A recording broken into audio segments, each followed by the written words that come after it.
It's Chelsea. It's Nina. And you're in the Critic's Kingdom. Hey, Nina. Hey, Chelsea. So, guys, today we are doing Tru Confessions, which I feel like most people kind of have a memory of because of Shia LaBeouf is in it. And it's, I would say and that, it was like one of those ones that they played often enough. Like, and I think it's considered, and I mean, like, this is a whole thing to consider, speaking about, like, the way in which, like, how many times has this happened where, like, actors' careers are sort of built on, or this idea that, like, the breakout is being able to, like, very well, like, portray a differently able person, like, so well and so authentically. Even though that's a very problematic trope. Yeah. And I think we'll definitely get into that in the recap. Yeah, but people think of this as Shia LaBeouf's sort of, like, breakout role. Because it was a lot different from before this. I think his only other thing he'd been in Even Stevens, so it was very much he's playing a comedian, a young little brother who's like annoying to his older sister. So yeah, it was a very different type of thing. So yeah, I guess to get into the recap, so Tru Confessions is about one Trudy Walker, who is a filmmaker, a 14-year-old budding filmmaker. All she likes to do is walk around with her camera out all the time. Her friends cannot stand it. They're literally like, "Ma'am, do we look like we're on Flavor of Love?" And she is just like, "Yes, you do. You are the best subjects I have at this point." But yeah, so she's really into filmmaking, and she, like, her dream is basically to have her own TV show one day, like her own sitcom. And she, lives with her family. She has a mom, her dad. Her dad is a neurosurgeon. Her mom is, I think, a stay-at-home mom. They never say if she has a job other than that. So I think she's just a stay-at-home. And she has a little brother, Eddie, or he's not technically little. They're twins, but she's the older twin. And he has a developmental disability. They say on the Wikipedia was because he lost oxygen, but they never really mentioned it in the movie as far as we could tell when we watched it. But it's interesting because I do remember, like, when we were watching it, I sort of said to you, Chelsea, I was like, you were like, what does he have? I was like, I'm pretty sure it's something about him losing oxygen, like, on the way out. But they definitely don't reference it in the film. Like, we never got confirmation of that in the film. But I don't know where I would have had that information from, because I never read the book that it was based on. Wikipedia didn't exist when this came out, and I didn't look up the Tru Confessions Wikipedia before watching this. I genuinely just always remembered that that's what it was. So I don't know. Maybe they do say it, and we could have just missed it on the rewatch. Possible. But it's entirely possible. That's what it is. So, she lives like that with her mom, dad. Her dad is also hardly ever around because, again, neurosurgeon. So he is busy all the time. But her family's, they're a bit different. Her friends and her peer, like all of her friends and her peer group, nobody really has a family like hers. Nobody has a brother or a sibling or anybody, as far as we know, who's differently abled. So people kind of treat her weird because of it. And she kind of also has issues where she's 14. She's a 14-year-old girl. So she has, she's having issues with her parents, and especially her mom and her kind of drifting. And she feels like her mom favors Eddie over her. So that's part of the issue. But she sees a flyer for a contest. Well, her friend does, and he tells her about it for WDUTV, her local cable station. And they're like, we're going to, create your own TV show. You just have to pitch us your idea. So she goes like full on into that and asks her English teacher, because at first she's like, I don't know what I should do it on. Like, I don't know what people would be interested in. And he's like, why don't you just do what you know? So then she's like, oh, I'm going to focus the entire thing on my brother and like him being differently abled and like what's caused that and how doctors are trying to help him and etc. So she does that at first.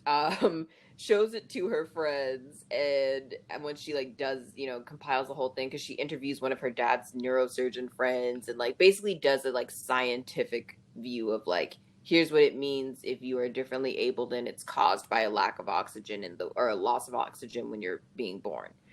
So it's very sciencey. And her friends are literally like, "Oh, we're bored." Her poor brother falls asleep He watching it, passes and he falls out on asleep, the couch. and it's all about him. He gets up, he says, And "Good job, Tru," as he goes about his business. then he was just like, "Oh," he just collapsed at the end, but he didn't watch it. It's so It was sad. great. But yes, so then she's like, "Okay, I have to go back to the drawing board because clearly this isn't going to work." So she starts reconfiguring the movie to basically be more about like anecdotal experience, like what it's like growing up with her brother and her family, and shows doing clips, watching clips of him like living his life and all of that. And meanwhile, she's also on a message board that's supposed to be for families of differently abled folks, and she starts writing on it, just like asking questions out into the ether because again, it's 2002, and that's what you were doing. And so she's just like, what can I do to like help my brother? Like, I don't know what what I can be doing. I think I could be doing more essentially, and I don't know what to do that could really help him. And she gets, a variety of answers back, but this one woman, Dee Dee, gives her like what she thinks is the best answer suited for her, where she's just like, you already writing this means you care a lot, and that's a lot of what this is that that you need to do to help your brother, is just like caring and loving him and helping him as best as you can. So she feels good about that answer, and she starts more consistently corresponding with Dee Dee and asking Dee Dee questions whenever she has questions, because like I said, she has an issue with her mom at this point, so she's not really talking to her mom about anything that she has going on. And one day her mom and her go, and they go to fly kites on the beach, and Eddie gets very annoyed because his kite's not flying, and he ends up calling his kite the R word because he's heard other people call him that, so he knows that it's like got a bad association with it. And she tapes the whole thing because, like I said before, she's basically candid camera and always has a camera on her. And when they're coming back home, her mom actually attempts to tell her that she's actually Dee Dee, but she can't get it out. So they go back home, everything's fine. They go about their lives. They end up going to a street fair with her father and her mother and Eddie again the next day. And this guy that she likes, Billy Meyer, is hanging out with his friends across the way, like on a bridge, while her and her family are at this fair. And Eddie comes back to her and he's like, "Oh, Tru, these people gave me a hat." And she's like, "Haven't I told you, like, do not take things from random people? It's just bad. Just don't do it." And she's like, "We're going to go give it back to them because you can't do that." They march over and she sees it's Billy Meyer and some of his friends. And she like freaks out a little bit because she like loves Billy Meyer. She's got a crush on him. And Billy Meyer is like, "Oh, we don't want that hat back. We all spit in it, like blah, blah, blah." And she was like, "Well, that's not going to work for me." So she pushes Billy Meyer into the water from the bridge.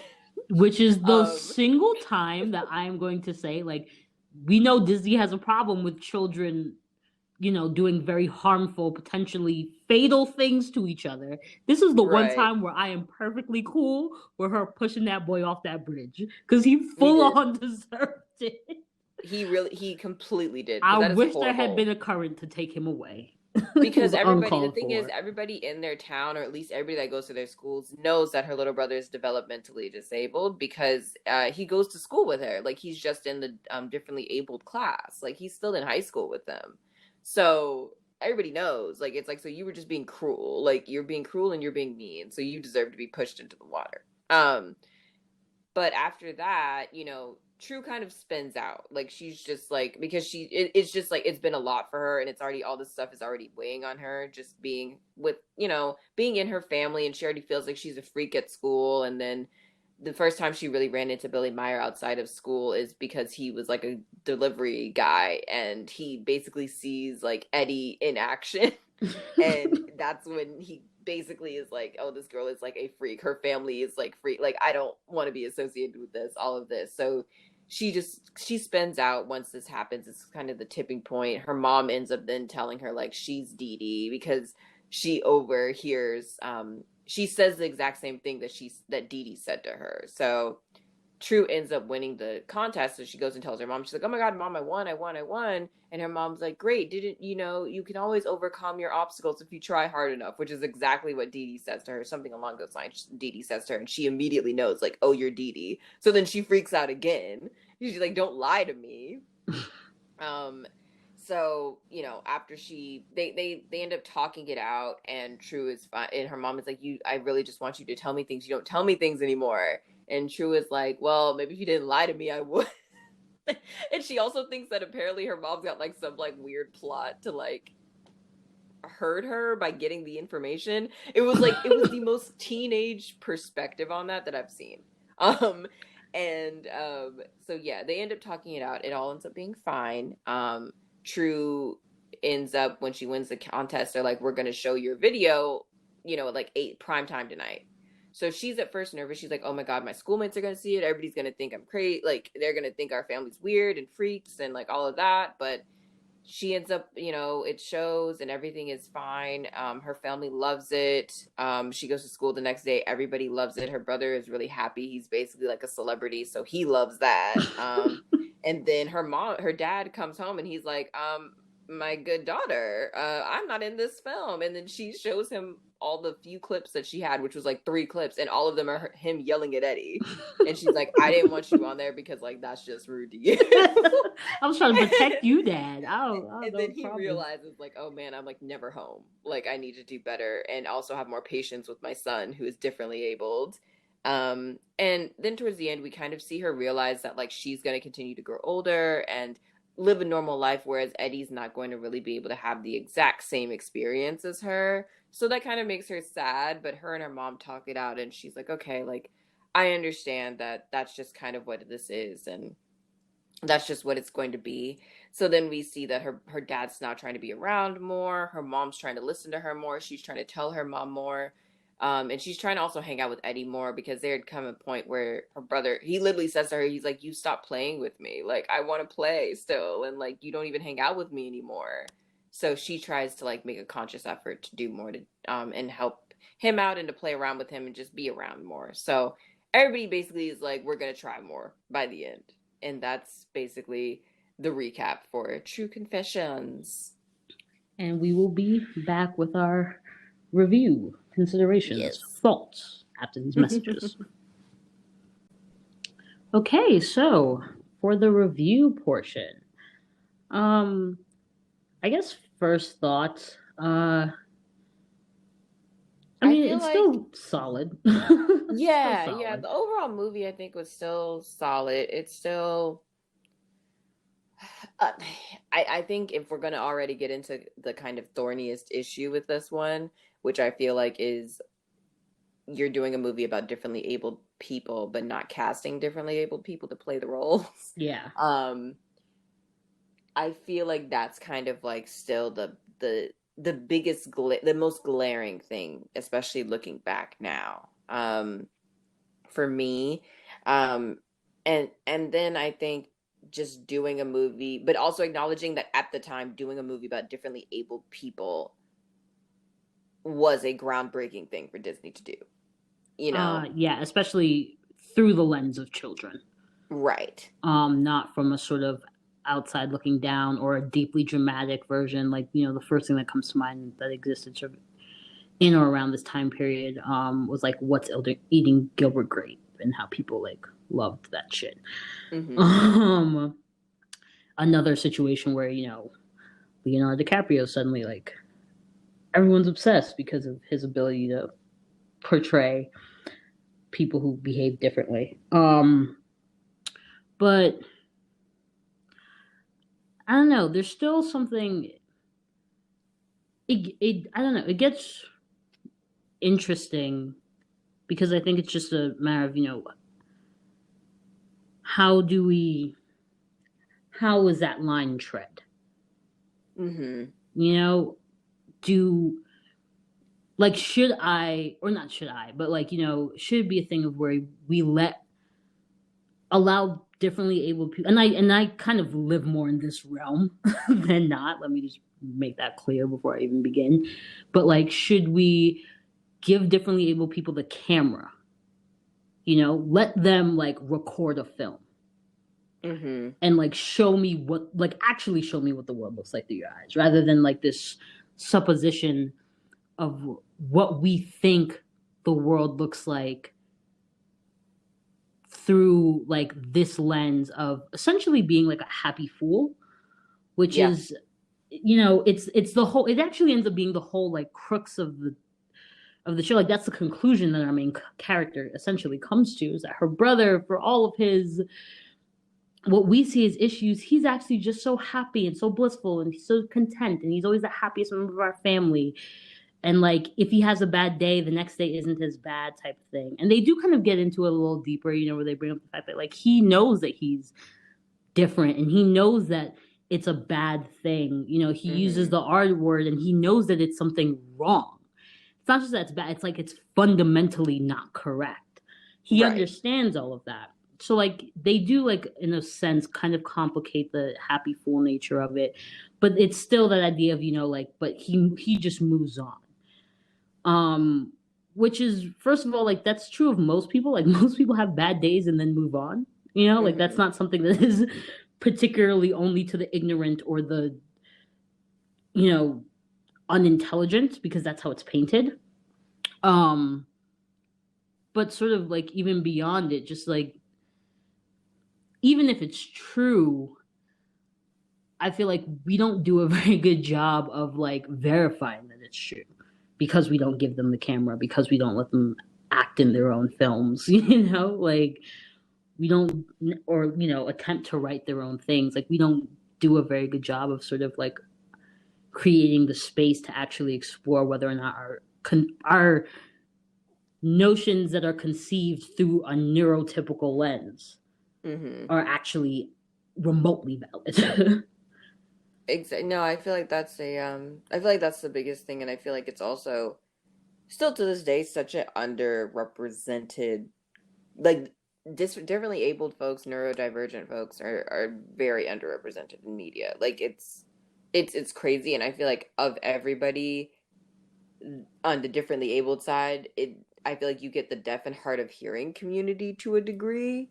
A little bit, because like there's been a couple of like Molly Matlin is a really famous, deaf actress. And we don't really have that from a lot of the other groups, other than the guy that played RJ in Breaking Bad. I think he has cerebral palsy, but yeah, like it's just like you could probably count on one hand all of the more famous, like differently abled actors, and that's already a problem. So then it's like, if you also look at behind the camera, I don't really know if there's that many people on that end as well. But I even think like the representation as well is just not really there. Like when we were briefly talking about this, I was saying the last show especially that I could think of that featured somebody other than Breaking Bad with like I said, the RJ character, I think his name was Bryan Cranston's son's name in that show. Walt Jr. Walt Jr., yes. I think his real name might be RJ. That's when, but I can't, yeah. So, Walt Jr. And then Speechless, which came out in like 2016 or 2017 and featured, and actually had a differently abled actor who was in a wheelchair playing the character and had the exact same developmental, or the exact same like disability, but that also is one of the few times I think we've ever had that, because typically it is like a I guess like abled actor, abled actor portraying a differently abled person, at least in fictional narratives. Like, I mean, technically atypical exists, and here's the thing, I'm actually not sure with that actor, but I don't believe that he's autistic. I would have to look that up. And if he is, obviously my bad. But I don't believe that. I don't think that actor is autistic. And even, I don't know, it's weird. Like we do this weird thing when we put autism in like a completely distinct and separate category. I was just about to say that. Other developmental issues or differently abled like we just, like, for some reason it gets sort of this it's a specialized sort of bubble of existence. And I think it's because of Goodwill Hunting, because isn't that what he was? Because I feel is like he after supposed to that be the term autistic in that? idiot savant became Oh, I guess popularized. the real life person Yeah, the real was life autistic. person, and then they Yeah. made the movie, and I think the term idiot savant became popularized. Mm. So then it became, oh, well, if they have autism, then they're like super focused on one thing, and that means they're like super smart. Yeah. You know, like it became this thing where it's like, oh, but you have the quote unquote normalized or even exceeded intelligence of your average person. Yeah. So then it brings that up, quote unquote, in the scheme of things. Yeah. Or just this idea of like, I don't know, like it's weird because it becomes that thing of like voyeurism, right? Mm-hmm. Where in order to not offend, in order to sort of do the opposite of like, you know, ethnic cleansing and building superior races, right? In order to do like the opposite of what they were doing with like eugenics, which was happening until, you know, like the 50s, the 60s, essentially. I think the 70s with the syphilis project, it's if we consider, it's pretty fucking long. It's yes. arguably still happening. Recent, very recent, near past. Like this is not a 20th century problem. Very near past. But it's like it's almost like to sort of combat that, or like the liberal way of like combating that is to sort of do the opposite and be like, oh, but there's actually so much intelligence here, and there's so like, you know, to sort of yeah, and it becomes that thing. It's like making a like a differently abled version of magical insert, you know, ethnicity. Yeah, it's here. A magical differently abled person. That's literally what it is. Yeah, and who can, like, I think of things like Radio. You know? Oh God, I forgot about that movie. I will never forget about that movie. But I think of things like that, and it's like, and I mean, like, all right, like this is a kids' film, and it's fundamentally, at the end of the day, like it is a good thing for children to have a story where someone who like it, and I think there's an interesting thing to talk about here, like the fact that they choose to make her a twin, like it's a twin situation, the implication in being that there are other ways to communicate. I mean, we all know like that whole like twin psychic thing that people talk about, but like embedding within the story, like this idea of like the typical ways of communicating aren't going to work. So we have to learn new ways. She has to learn new ways to do that, right? And new ways to love and new ways to express. And all of that is a fundamentally good thing for kids to learn. And it's a fundamentally good thing for kids to see, like, okay, like someone who's dealing with this, like, no, their lives aren't easy, but their lives aren't devoid of joy. And like they can be like fully like sort of realized individuals while also looking out for their siblings, and like both of the siblings get to be fully realized individuals. You know what I mean? Like that whole idea. It's just that we just still have a whole lot of work to do in terms of actually societally, like understanding what a fully realized individual is. You know, we still put people in boxes. And we just think if we give them a lot of boxes, then that means that we're treating them with the utmost respect and we're recognizing all of their like all of the things that make them them. But like we kind of have to learn to do away with the boxes, or at least that's my opinion.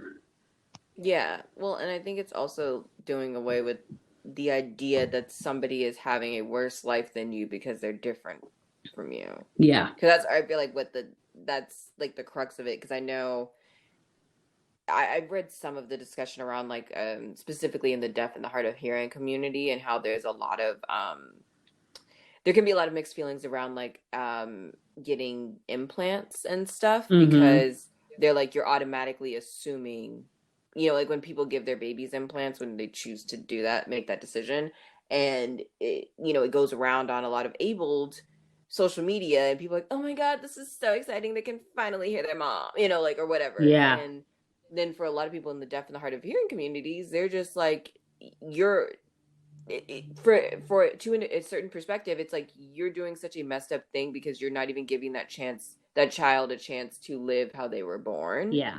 and you're automatically assuming that if they did live how they were born, that they're going to have a worse life than you, and they're going to, there's a negative connotation to it, and you don't want that to happen because you want them to be quote unquote able and normal.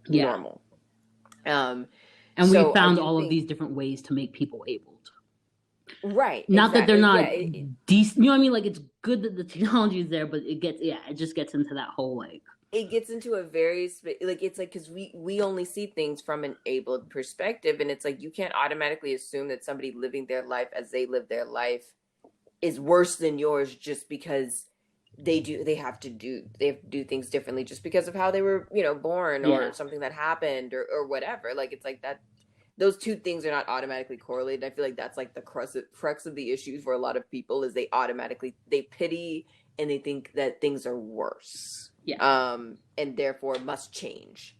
And it's like that you can't automatically make those correlations. Like, people can, they can be how they are, and that's perfectly fine. You know, if people do want to make that decision when they're older and they're like, I do want to get implants, that's perfectly fine too, you know, or I don't. So I just think that you do get into that. And yeah, it is what you're saying though. We should really allow them to tell their own stories. I think things would be better if you get an authentic view of things. Because we don't really know the mind of somebody unless they're the ones telling their stories, and they haven't been able to have their chance to do so. Which is crazy, because you know the Academy, well, maybe not the Academy, but like the New York Critics Circle, like, they love a experimental film. You know what I mean? Like, so it's like kind of surprising that hasn't been an avenue that's been allowed. And I also think that a huge part of it too is that like it's not one size fits all. Yeah. You know? Like, you know, like there are going to be kids who exist, like, there are going to be kids who are able to, like, do certain things that fall into the category of, like, things that normally able kids are capable of doing. And then there are kids who won't, and those things are not, like, it's kind of like, I'm sure we hope to one day find the science to it, but as it exists now, there really is no science to it. We can understand as much as we understand the brain, which is nil. No, don't let them try to tell you that they get it, because they don't. That's a lie. But like, you know, like, there are gonna be, like, even like in the film, his parents, like Eddie and True's parents, actually have like that conversation where her dad is like, I'm a neurosurgeon. Like, don't tell me that I don't know that my kid has limitations. Like, I know that. But I also know that my kid is capable. And like, the only reason that he's gotten this far is because we've pushed at him. You know, we haven't just taken what, you know, some doctor says like is the case as gospel. We've prodded, and we found that like we can get Eddie to a certain place. We can get Eddie to a place where we can send him to school and keep sending him to school, you know? And at the same time, like, you know, the response, of course, being from her mom, essentially that at the same time, we have to like be patient, and we have to recognize that sometimes we're going to try to push him, and we have to stop. We can't keep pushing him so hard. And I don't know. It's all deeply complicated. But I do think in rewatching it, I feel like I think that like you said, like what I'm starting to see, what we're starting to see, is just that like maybe it's time for us to stop being the ones to tell these stories. Like, it's just time for the storytelling to look different. Because like the fact that it's the storytelling still feels similar, you know, 20 years after this film was made, 19 years after this film was made, I don't know how good that looks on us, you know? No, I completely agree. Because I think, have you seen Sound of Metal yet with Riz Ahmed? No, I haven't watched it yet. It's on my list though. But it's folks. I'm not going to tell you there's no spoilers, but like the premise is literally that he's a drummer who's slowly losing his hearing. That happens within the first 2 minutes. Yeah. So I think you already know that, but in it, he gets more involved in the deaf and a hard of hearing community. And that's a lot of the questions that we're talking about basically come up. And I know that that's a bit of a different thing because it's like it is supposed to be originally somebody who's completely abled, who slowly is becoming differently abled. So I think I personally am like, well, then I would have just maybe tried to cast somebody who was differently abled off top. But that's up to powers that be and getting things financed, all that. But yeah, it's a similar type of situation even with that, where I'm like, it wasn't even a situation where the man that wrote it is in the deaf or hard of hearing community. Yeah. Or like nobody involved with it. I think they might have had some of the crew, maybe? If I don't even know about that. So it's like, yes, this is an important story to tell. Yes, it does matter who you put in front of the camera, because as we both know, like that's how things get made is who gets the lead roles and things. Yeah. But it is one of those situations where I'm like, but you do wonder, like, it's like, but this could have been better if, you actually had somebody who was like in or of the community doing it. We might have gotten a very different perspective that we hadn't seen before. Yeah. And I feel like we have a similar thing with Tru's Confessions, because I want to say the book, I don't think the woman who wrote the book also had that experience, or we didn't read that if she did. So it's, because I think that for me, I think that's why I keep bringing up Speechless, because Speechless was literally based on the middle brother character in the book. In the show is based on the guy who wrote the book. Mm-hmm. Like his little brother had that specific disability. Like he grew up like that. And I feel like that's the closest we've gotten, honestly.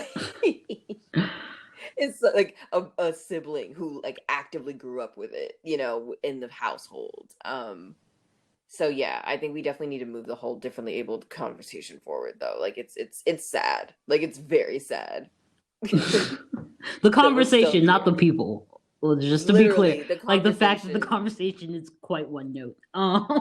Is the sad part. So one note. It also even acknowledging that the fact that people are abled is something that is so fleeting. Yeah. Like most people you don't stay abled your entire life. Like I don't know if people realize that. Or just, and even in the most basic of ways, like when I was little, I could climb up on a dresser. I could climb up in a tree. Like I can't, my body doesn't do that quick anymore. And if it does, it hurts after. You know what I mean? Like there are things I was able to do as a child that I can't do anymore. Right. So like just even the what we sort of attribute to like normalcy is it all needs reevaluating. And reconsideration, the way that we sort of build these like life stories and life trajectories, essentially. Well, and I think also a lot of us able folks, because that's what we are, but we also don't know what's considered differently abled, because I remember RIP, but when Chadwick Boseman passed, a lot of differently abled activists came out and they were just like, this means he had a disability, and he knew that there was a stigma attached to that. Mm-hmm. That's why he did not tell anybody that he had such bad stage 4 colon cancer for those years, because he knew he was going to get treated differently. He could get compensated differently. Like there could be actual long-term effects. Yeah. And even in reading through a lot of those, like the Twitter discussions about things, people were like, they're like, do most of y'all realize that you needing to have glasses or need to wear contacts, you're disabled? Yeah, exactly. Like back in the day, like you just couldn't, like I can't drive without my glasses. Like there's no scenario, like exactly. No, and it's like I had glasses from 6 until I got LASIK at 21. And it's like, but they're like, that's a disability. Yeah, you just are it's literally just socialized. Mm-hmm. The disability is such a negative thing that you're not even, it doesn't even come up. Like it's like not even considered that, because they're like, oh no, you're not, just like you can't say that. It's something that people always want to shy away from, and they don't want to be. Yeah. So I just think, the entire conversation around it, what's considered differently abled, I think, people need to like listen to a lot more disability advocates and activists. Like there's just a lot we need to do when it comes to differently abled folks, and then also the representation and the lexicon, the vocabulary around it. 110%. And I think that's something that this movie sort of grapples with. And again, like, put it in context, like, this movie, I don't think it grapples with anything in any ways that, like, other iterations of these issues don't. You know what I mean? Right. Yeah. But it is, it's the only DCOM that exists. Well, that's not true, actually, because Miracle on Lane 2, like, technically he's... So, all right, that's not even 110% true either. But, like, you know what I mean? It's one of the few children's stories that sort of grapple with this. There are a few more books and stuff. Like, I'm thinking, like, Notably, like, Wonder and stuff like that. But this is, one of the few, like, sort of early films and that we kind of grew up with. And it kind of goes into, like, this, like, larger conversation that we're talking about, where, we are sitting here sort of posing all these problems, and I don't have any answers. I don't pretend to have any answers, but like, I think that the movie does kind of pose a question of, like, is it just enough to love? Like, is that, because, and in the film, you're watching all of these members of this family and this community having to sort of, I mean, like, not a huge amount of community, but the members of this family having to sort of learn to love each other. Like, and Eddie, and, like, and Eddie, but, like, having to learn to love each other and having to learn to sort of respect each other and to, like, love by not always doing the thing that they think is best. Right? For that person. You know what I mean? Like, mind you, they don't always execute it in the best of ways. Like, there are moments where everybody in this movie is an emotional terrorist. It happens. And it is deeply, like, not okay. There are moments where everybody in this movie takes something that is happening or that they have just witnessed happen and turns it into a story about themselves. And that don't make no sense. You got grown people doing it. You got children doing it. It's all so up. Literally, it's all. When we were watching the movie, I wrote down, everyone is a narcissist. Except for Eddie. Exactly. But that's also because Eddie gets to, like, not be a narcissist because it is always about him. Like, if he's in the room, it is like, always about him. So, like, he gets to, like, not be a narcissist because he knows that he's always taken care of, essentially. But, like, and he's not gonna get in trouble for anything. Like, at least not when mom's there. Like, mom's gonna be like, Tru, pick that up. And she's gonna be like, what the? Yeah, like, no, his dad will yell. But like, it just begs, like, it does open up, like, this realm of thinking about, like, okay, how do we love each other? And what ways of loving can be fruitful and what ways of loving can actually end up being harmful. And, like, I don't know, it's just, I do like that it sort of poses that, or at least if you're paying attention, you can catch that it poses that. I don't know though if if just loving is enough, I don't know if just loving is enough for so many of the problems that we have in society with how we relate to each other and how we treat each other and how we respect each other. And how we embrace each other, like, right.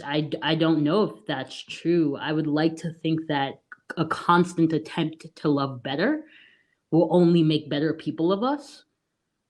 But, I don't know if loving your kid is getting that implant when they're 2 months old. It gets it just gets complicated. It's hard. It's very, especially if you're not coming at it from a situation where you're familiar or in that community, because I think it's one thing, a lot of people do grow up where maybe both of their parents are deaf, and therefore you're in the deaf community, even if you yourself can hear.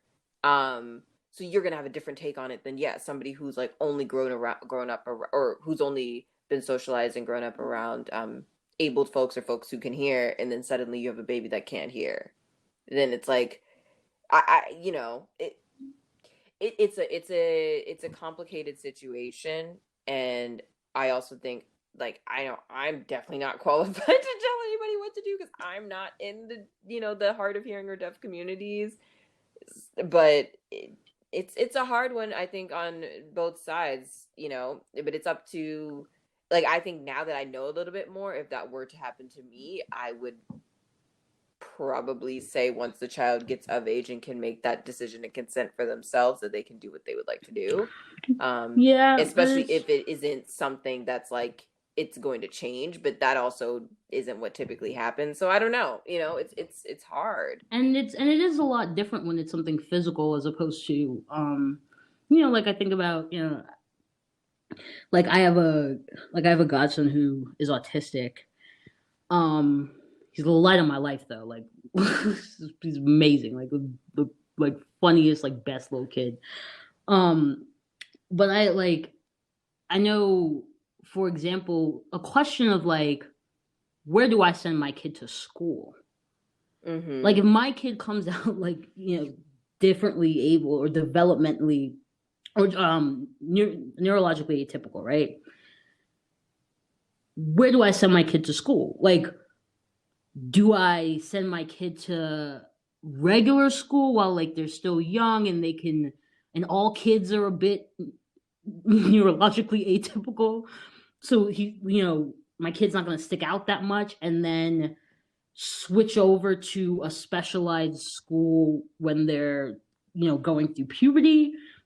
Do I start in a specialized school? Do I homeschool? Do I like as something like, and to what degree Mm-hmm. in each of those choices am I keeping my kid from being able to socialize or restricting who my kid gets to socialize with? Am I giving my kid a community in one form and taking another community away?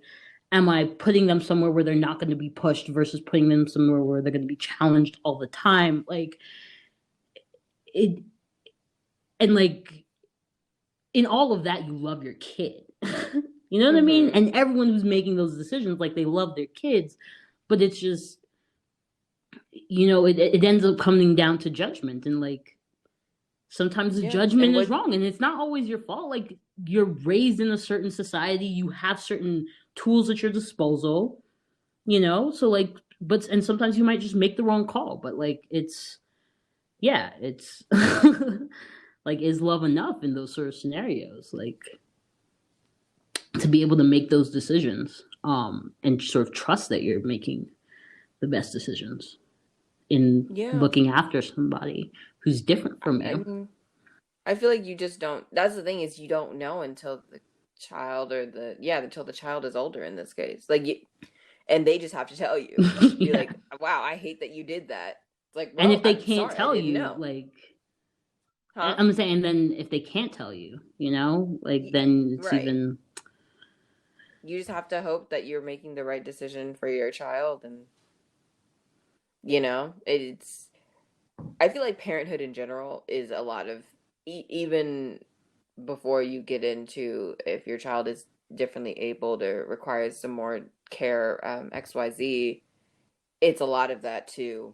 I think that might just be one thing that's like across the board, is just nobody knows what's going on, like nobody knows what they're doing. There's no manual, you're just kind of winging it. And I think even when you also are dealing with a child that has more needs or is just differently abled, you also have to have extra care about that. So it's definitely a hard question. I will say, I think one thing about this movie that I thought was kind of odd, especially considering the class they seemed to be in, solely based on the father's job and like the house and everything, was that like they did not have Tru in some sort of therapy.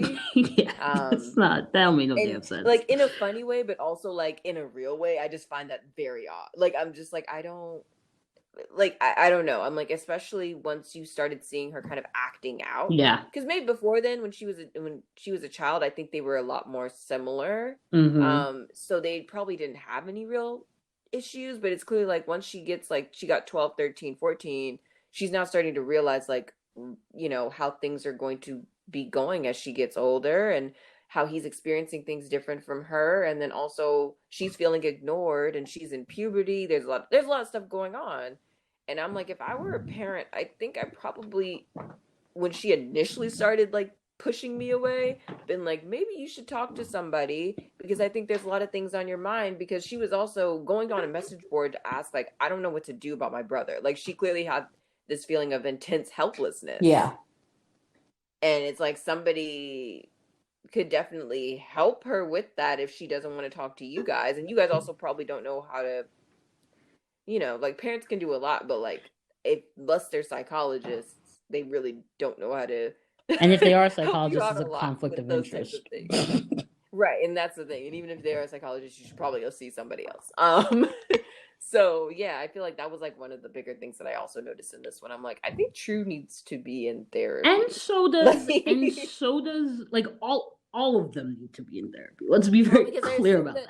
Eddie's in a certain type of therapy already. Yeah, I mean, yeah, to a degree. To a degree. I don't know if he was also seeing a psychologist, but I don't know if necessarily. But like, her parents should definitely also be in some form of like talk therapy. Right. If nothing else.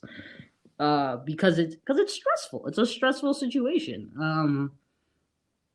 And they can clearly afford it, which is what was blowing my mind. It's like, it's not a situation where you guys cannot afford this. Like, you could have afforded this.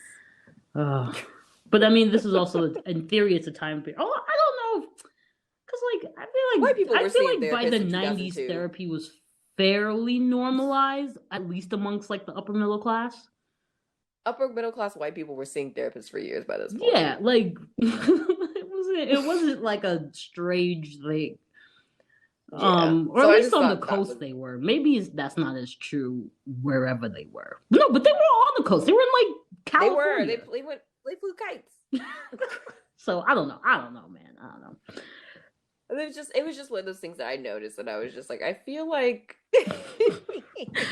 there's room here to improve all around.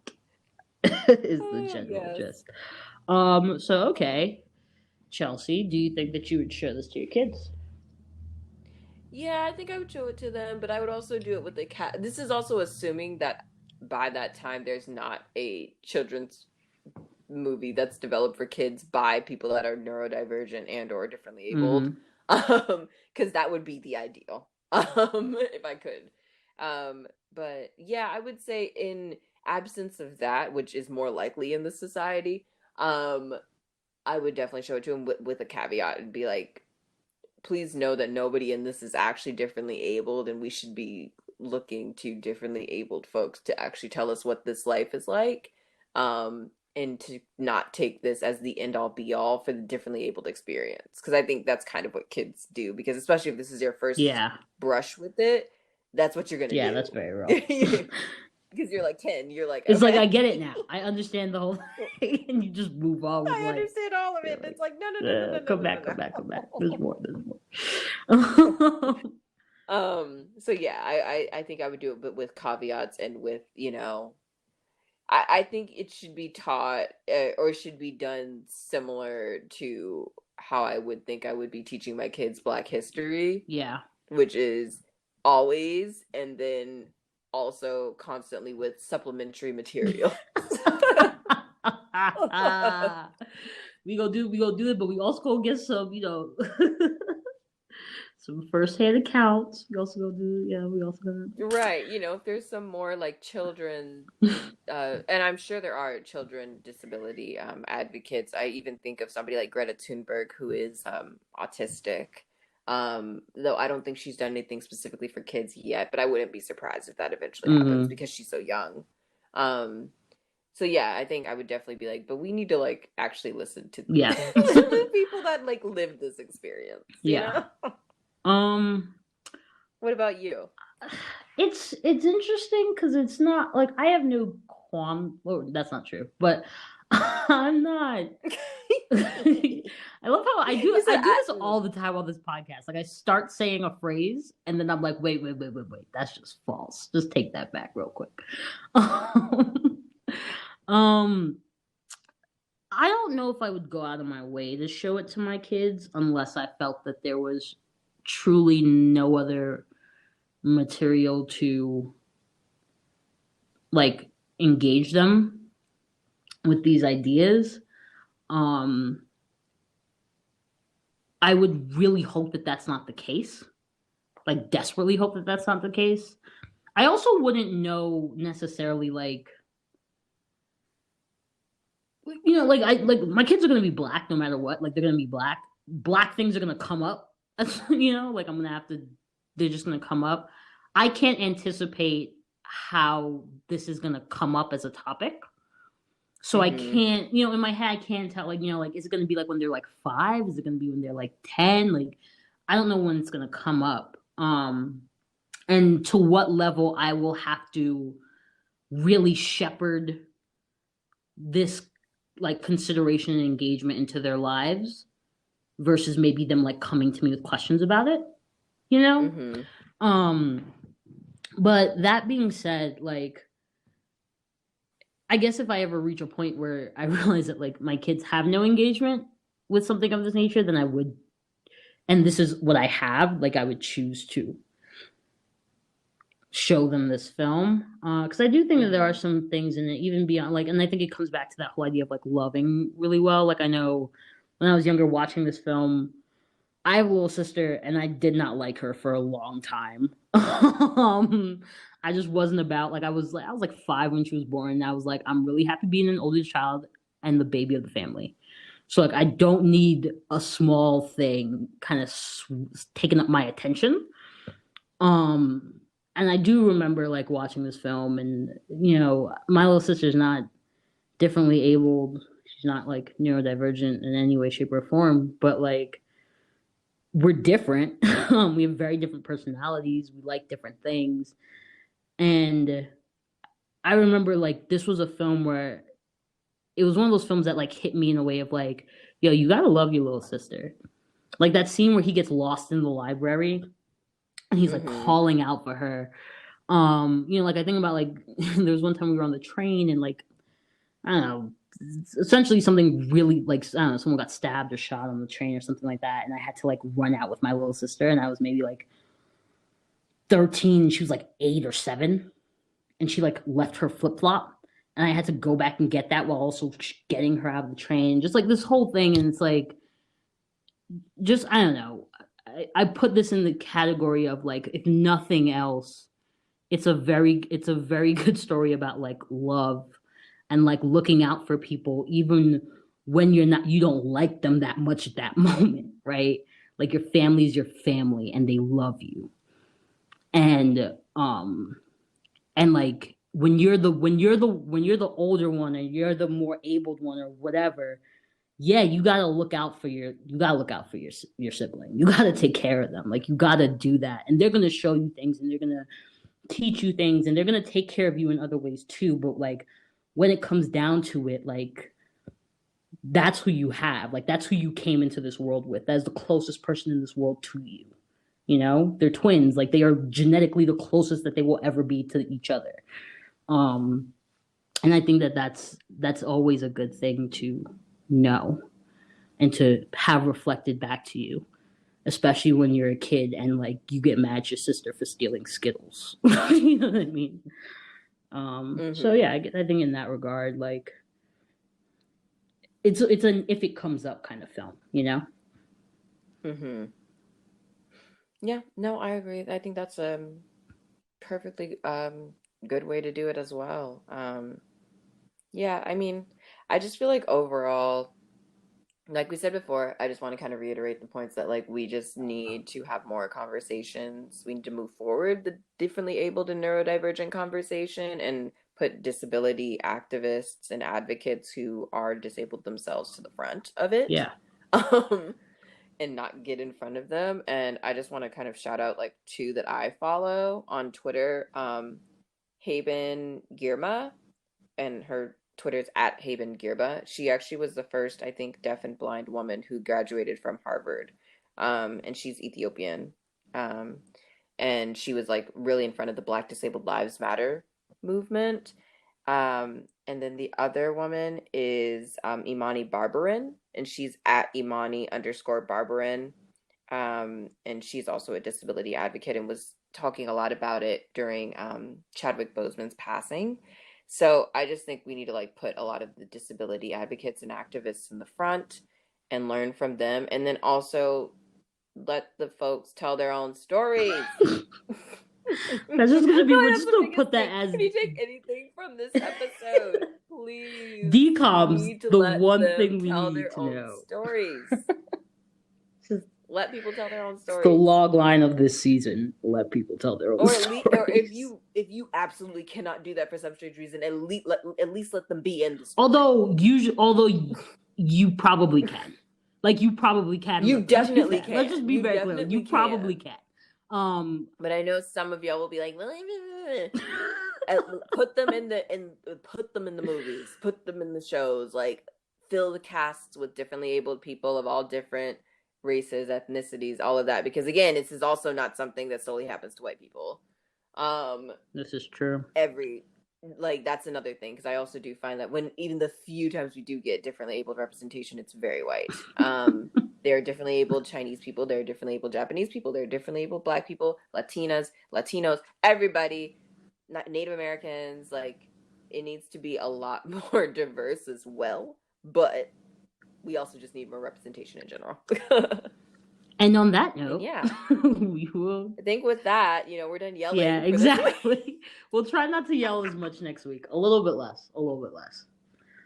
Yes, hopefully so. Hopefully so. I feel like this feels like the Buffalo Dreams episode, where I feel like we were just yelling by the end. Yeah, I mean, sometimes it has to happen, though.